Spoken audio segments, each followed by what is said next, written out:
Hey, g'day, it's Prezzo. Thanks for hanging out in the shed with me today. Now, I must say, before we get started, it's brutally hot here today. It's hot enough to kill a man. I just thought I'd show you this before we get started.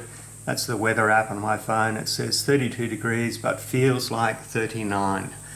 And the humidity here at the moment is about 90%. And there's a heat wave over the whole of southeast Queensland.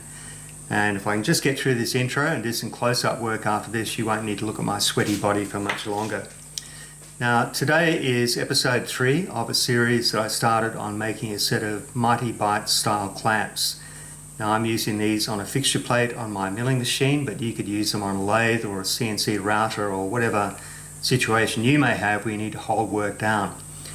And in today's episode, I'm going to make some extra jaws for these clamps. We're going to do some hardening and tempering, some heat treatment. We're going to actually try the clamps out in a real world machining operation, and then we're going to do some parkerising, some metal finishing to make them look pretty. Okay, let's have a close look at the bench and see where we're going with it. Okay, the stuff I got laid out here is in no particular order, but I just wanted to recap on what I did in the last episode. Oh, and by the way, there's a playlist for this whole series of videos. The link's up above there now. The last episode I got all of these clamps and stops finished, and I made a set of brass and steel jaws for these clamps. These jaws are in the soft state and they need to be hardened and tempered, so we're going to do that today. Now, one of the viewers from the last episode suggested that if I was to put an M8 socket head screw in that slot there in the counterbore and tighten that down, it's going to chew into the surface of the counterbore and make a mess of it. And he had suggested making a set of washers from hardened steel. So I went ahead and I made 6 of those. Now these are made of 4140. We'll do the heat treating on those today, and when they are assembled underneath the head of that socket screw there and slid down into the counterbore, they're just going to help to prevent any sort of damage from the head of the screw. So they're ready to be done. We're also going to do the heat treatment on these steel jaws. We'll get all of those done. And the other thing I want to do today is make a set of this style of jaw here. Now, I'd already made these ones. Now, these have got a single sharp edge on them, 90-degree sharp edge, and these will bite into softer materials like plastics and aluminium and brass and so on. But I thought about whether it would be possible to make one with multiple sharp edges on it. And this one here is actually a 2.5mm metric thread. So it's got a 60-degree included angle, around about 19mm diameter. And I made a new set of eccentric headed screws for these. These are deeper. These are actually a regular 8mm socket head screw, and they've got a bit more bearing surface on the outside of them, so you can really clamp these tightly. Now this one I just made, it's not been hardened yet, and we'll make 3 more of those and we'll do all the hardening and tempering on those as well. Okay, this is Future Mark coming back to tell you that, well, I've only got a little brain, and when I made this style of threaded jaw for this clamp, it didn't dawn on me that having the 10-degree incline on the face of the clamp there was going to be an issue. And of course you can see what the problem is there. If I put any stock in that recess, it only makes contact right at the very top. So the other 2 crests on that thread there don't do anything. So feeling a bit stupid, I went ahead and I made this style clamp here. Now this one has the threaded hole perpendicular to the top of the clamp, and now when we put any stock in there, it makes full contact with all of the crests of the thread right down to the bottom of the recess. So there you go, crisis averted, and back to normal programming. Now also in today's episode I want to do some surface finishing on these parts, so we'll do all of the parkerising. It's just going to be a brief overview. We'll look at the workflow and then we'll look at the finished parts when they're done. Now also I figured that I should put my money where my mouth is and actually try these clamps out and see if they will do what they're meant to do. So, well, spoiler alert, I've already tried it. So I did these 2 parts yesterday. Now these are part of my Hemingway sensitive knurling tool. These need to have a radius on both ends of these plates here. So I did these 2 yesterday, and I turned it over and did that one. We're going to do this one today, and we'll just see whether these accessories that I've made here, these clamps, actually help out with this style of operation on the rotary table. But let's head over to the lathe first and let's make 3 more of these little babies. Hey, mail time.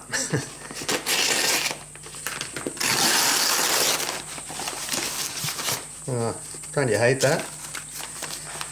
Alright, I ordered these a while ago. It's my birthday in a couple of days' time, so I bought myself some birthday presents. I got myself a new edge finder. I have seen these being used on various channels. I think Cutting Edge Engineering uses a type like this.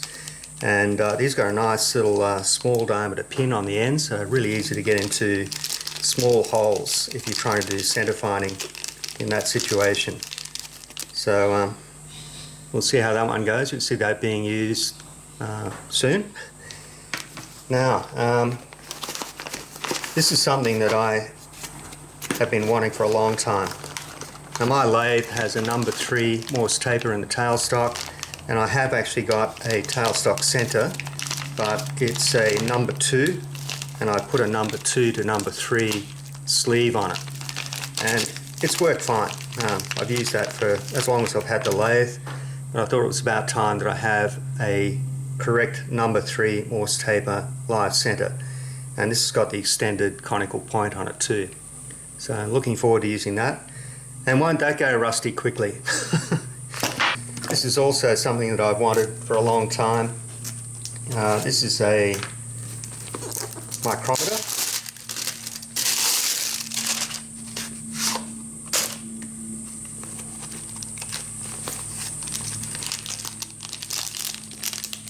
So that's a little internal micrometer.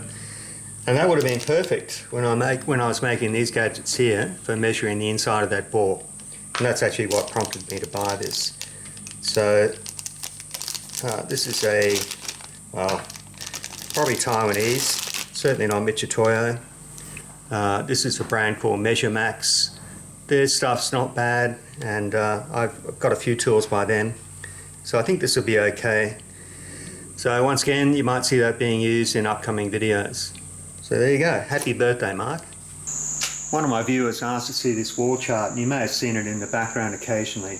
Now, this was given to me back in the 1990s, and it came from Whitelaw Engineering, and they were in Woolloongabba, Brisbane. Now, my head of department at the time was good friends with Rocky Whitelaw, who owned the company, and he and Rocky were around in the days of Evans Deakin in Brisbane. Evans and Deakin were a big shipyard, and they supplied, or Whitelaw Engineering supplied, all of the high-end equipment for the shipyards and the other industrial areas around Brisbane. Now sadly a lot of that's gone now, but as you can see they sold some really nice stuff. And I had a look the other day, and there's still a website for Whitelaw Engineering, but I believe Rocky just recently sold the company.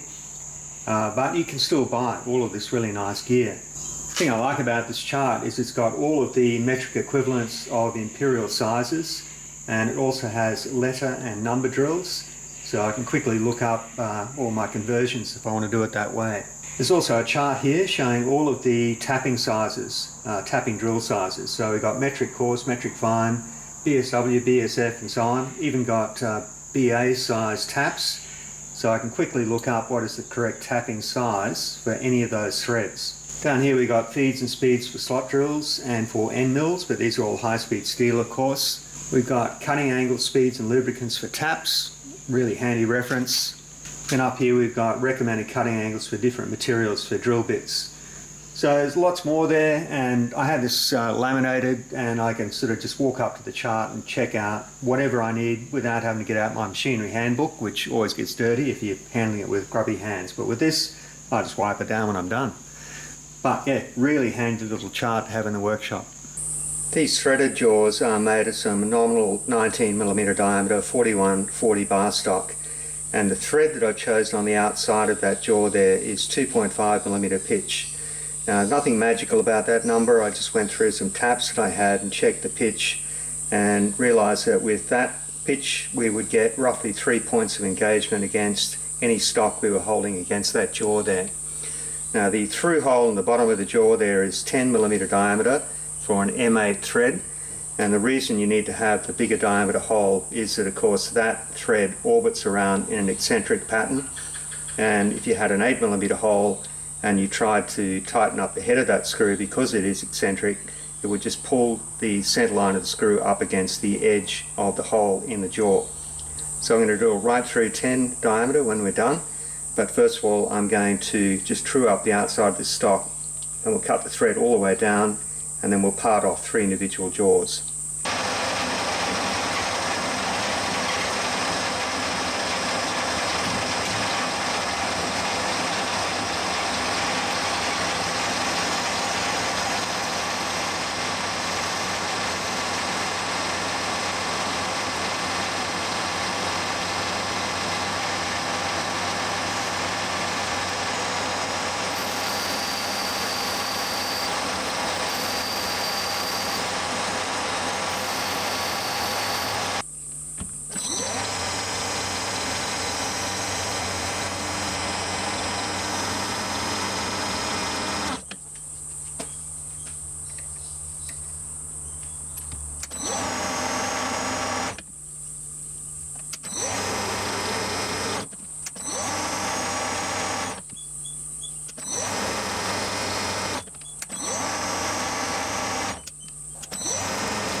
That's good enough.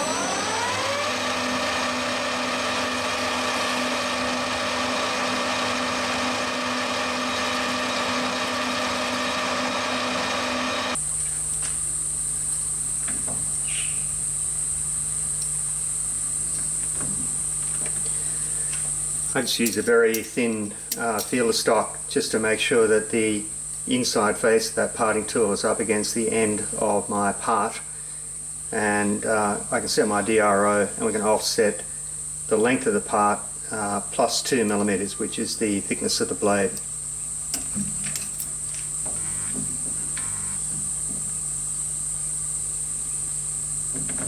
So I want these parts to be 12mm long total, and I've offset the outside face of the parting tool blade to 14, and I'll make a partial cut, and then I'm going to come back and just put a 2mm wide shoulder on there, chamfer everything up, and then we'll part off.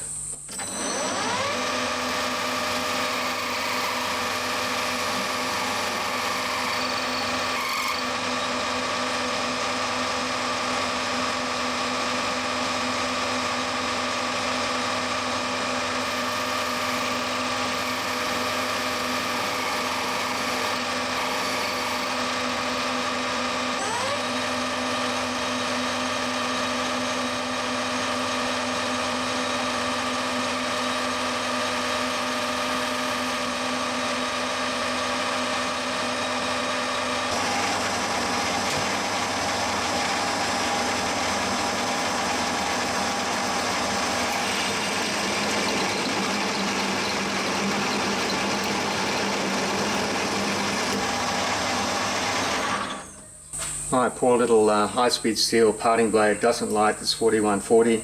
I actually bought one of these insert style parting blades, and I just need to make up a tool holder for that. I think this style is going to cope with this harder steel a lot better than the high-speed steel. It does do it, it just complains about it. Well, there's one I just finished. Stupidly, I forgot to chamfer that edge right on the very bottom of the jaw there. But yeah, we all learn from our mistakes. I'll try harder next time. Well, there's all 4 of those parts made now. When I took the 3 that I made today over to the bench and held them up against the original one that I made yesterday, I realised that these 3 here are too long. So this one's 10 millimeters long, these 3 that I made today are 12, and I can modify them, and that's what happens when you don't make any drawings. And I also mentioned that I didn't chamfer one of these sharp edges here. So I thought it was a perfect opportunity to break out my Flexi Chuck. Now, I bought this 2 years ago from Eccentric Engineering here in Australia, and this is a really versatile work holding system.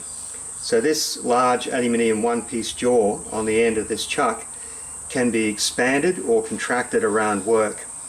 And what I can do here is bore a pocket in the end of this aluminium jaw, fit the parts in there, and then loosen this screw, and the jaws will collapse down onto the part. So I haven't used it very much. I think I did 1 job in there when I first got it, but I'm looking forward to using it again. And this system allows you to hold irregular shaped work. So you could hold, say, elliptical parts or eccentric parts. You can mill square pockets in the end of the jaws. You can drill holes and fit pins for weird shaped work. So we'll get this ready and I'll fix up these 3 parts, and I'll feel a lot better about it.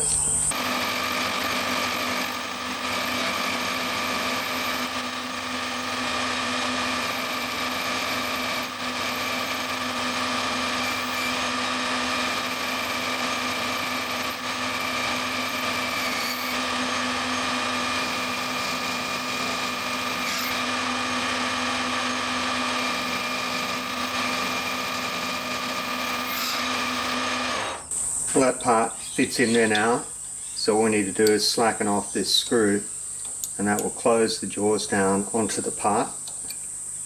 And I can go ahead and face that off. Got to take 2 millimeters off that, re-establish the shoulder, get the chamfers on there, and I'll feel better about making such a stupid mistake.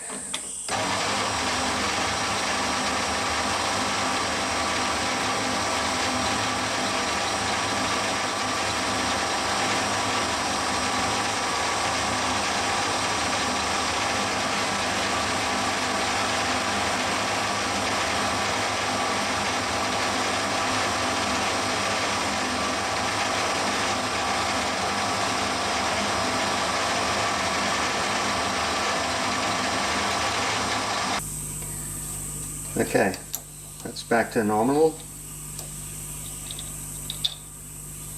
So I think we're going to move on now and harden these parts and then do the tempering. Alright, this is the setup that I'll be using for hardening these parts. So I've got some fire bricks set up here. I've grouped the parts together and they're just held on some stainless steel wire. And I'm going to be quenching in oil.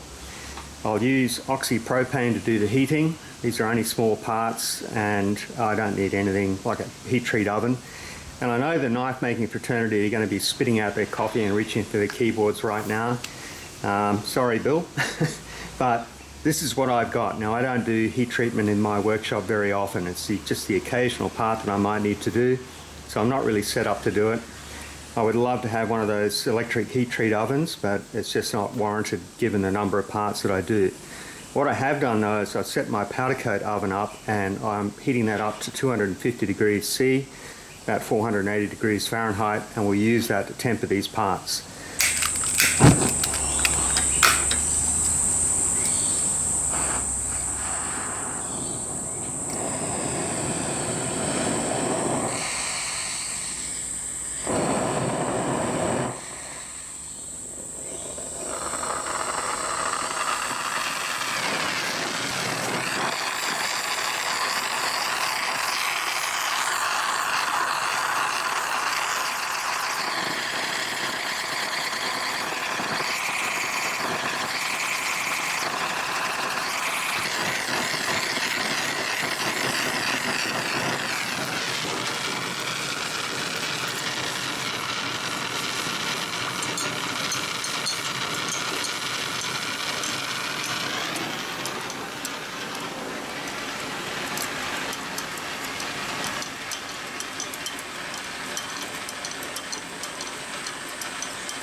These are the washers that I made from that same 4140 stock, and the idea of putting them on that socket head screw with a nut there was to attempt to keep them flat while we're heating them, and also provides a bit more thermal mass.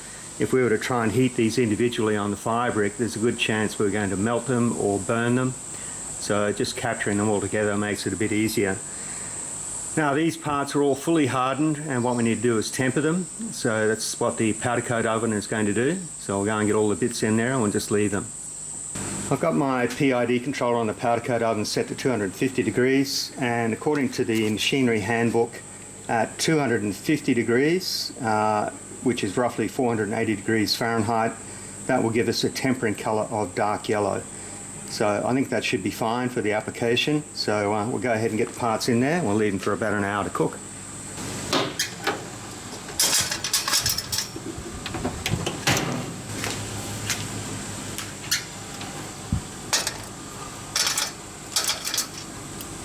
Just got some aluminium sheet there to sort of spread the heat a bit under those parts.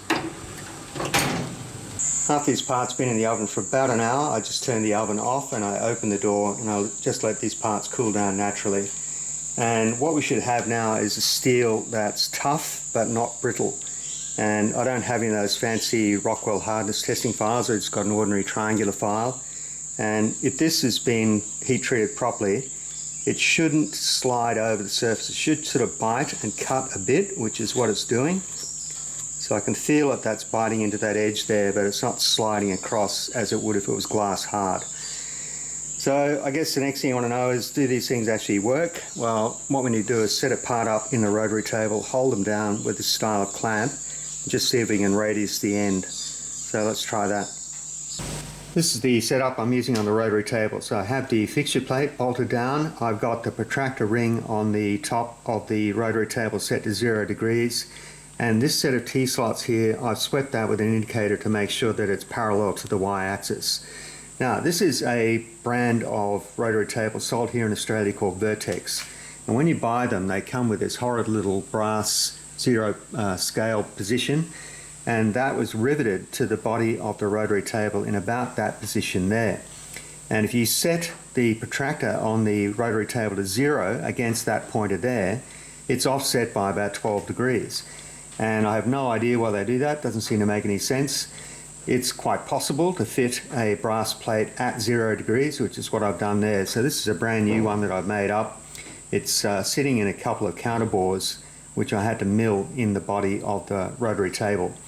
And now I can set that to 0, and I know that that T-slot is going to be perpendicular to the X-axis and parallel to the Y-axis.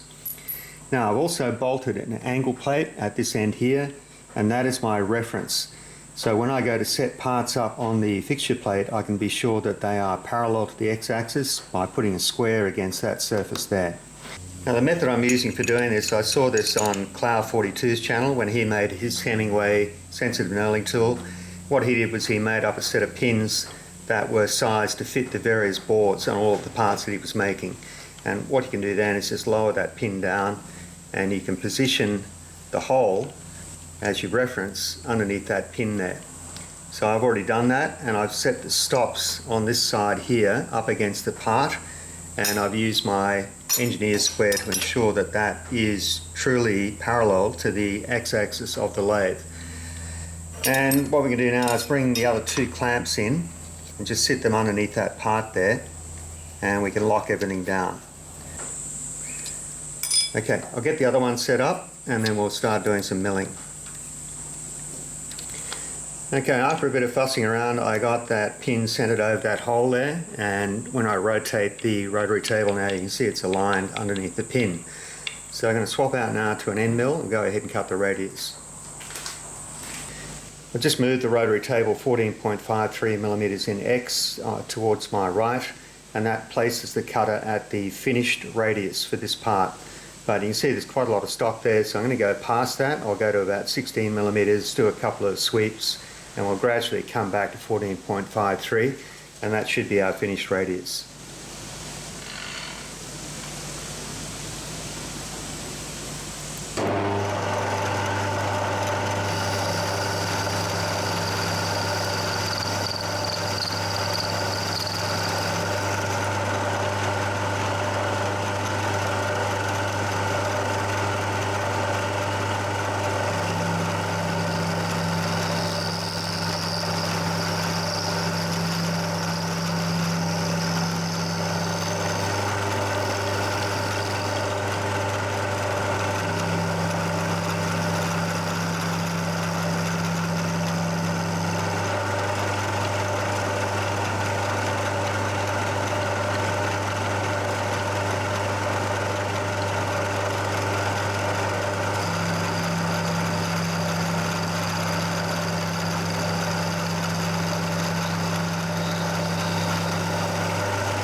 Alright, that was the finished pass there. I was taking 0.7 of 5 of a millimetre depth of cut each time, and that felt quite solid, didn't feel like it wanted to jump out or grab or anything like that, so I'm happy with that.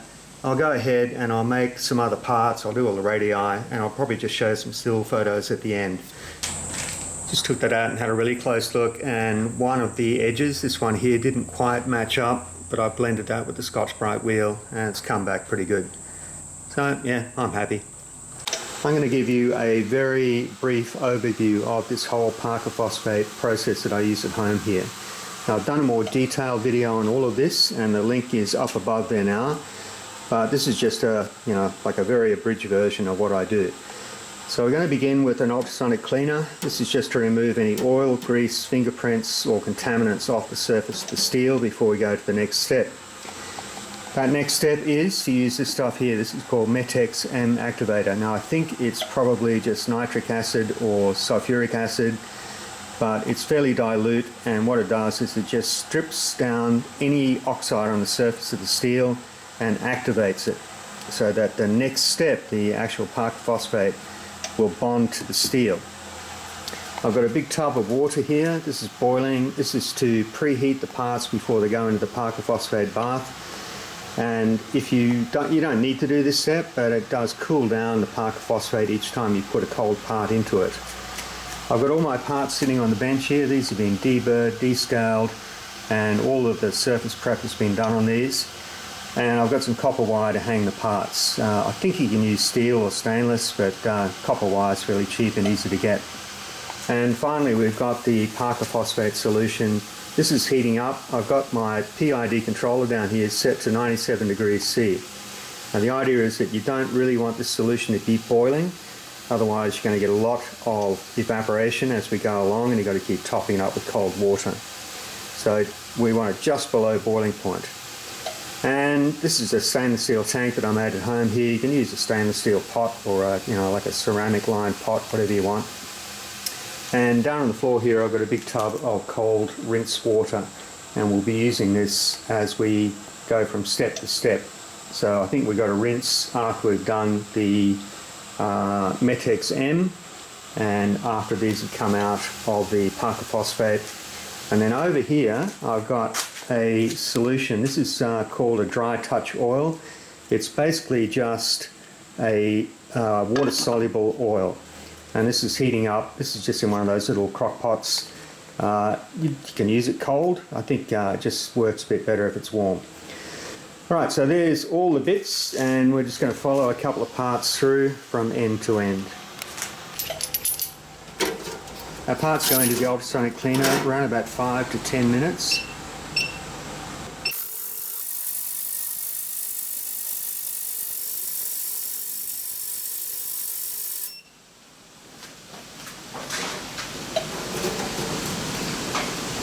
From there, all of the parts are rinsed in clean water.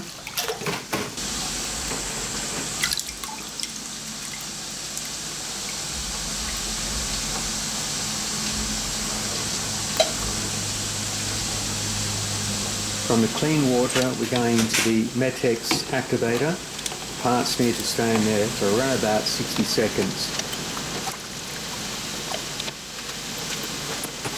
You should be able to see a stream of fine bubbles telling us that the surface oxide is being stripped off that steel, and the surface is now active and ready for the Parker phosphate. However, we need to do another water rinse, and then we're going to the boiling water. Now this just preheats the parts. So straight out of the boiling water, we can put them into our Parker phosphate solution, and they stay in there for 15 to 20 minutes.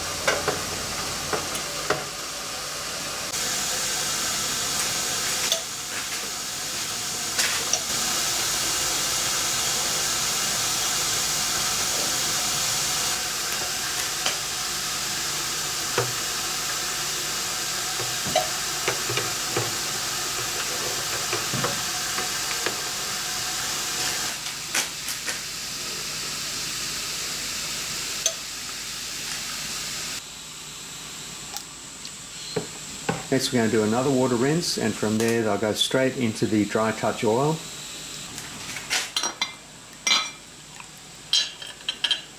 and they stay in there for 4 to 5 minutes.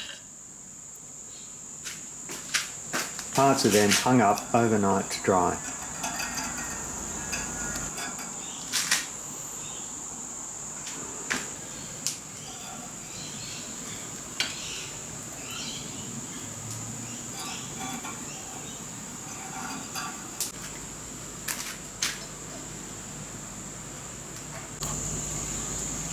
Those parts that I just hung up will have to sort of hang there overnight.